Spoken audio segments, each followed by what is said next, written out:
হ্যাঁ, আমরা এর আগে যেটা বলেছিলাম দর্শন কথাটির অর্থ এবং যে ভারতীয় দর্শনে সত্য বা তত্ত্বের সাক্ষাৎ উপলব্ধি তাকেই দর্শন বলা হচ্ছে। আর আজকে বলতে যাচ্ছি যে এই দর্শন সম্প্রদায় দুটি ভাগে বিভক্ত। একটা হচ্ছে আস্তিক দর্শন, একটা হচ্ছে নাস্তিক দর্শন।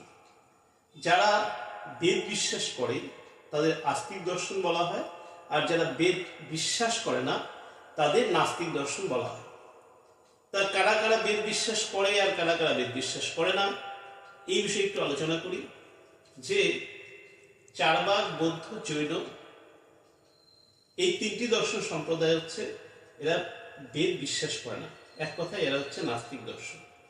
আর ন্যায়, বৈশেষিক, সাংখ্য, যোগ, মীমাংসা, বেদান্ত এই দর্শন সম্প্রদায়গুলো হচ্ছে বেদ বিশ্বাস করে, তাই এরা হচ্ছে আস্তিক দর্শন।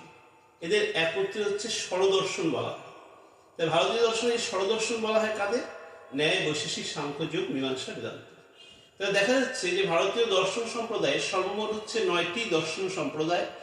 তাহলে চারবাক, বৌদ্ধ, জৈন, ন্যায়, বৈশেষিক, সাংখ্য, যোগ, মীমাংসা, বেদান্ত এই 9টি হচ্ছে দর্শন সম্প্রদায়। ভারতীয় দর্শন সম্প্রদায় আছে যারা হচ্ছে এই ঈশ্বর বা ব্রহ্মের অস্তিত্ব নিয়ে এরা নিজস্ব মত প্রকাশ করেছে।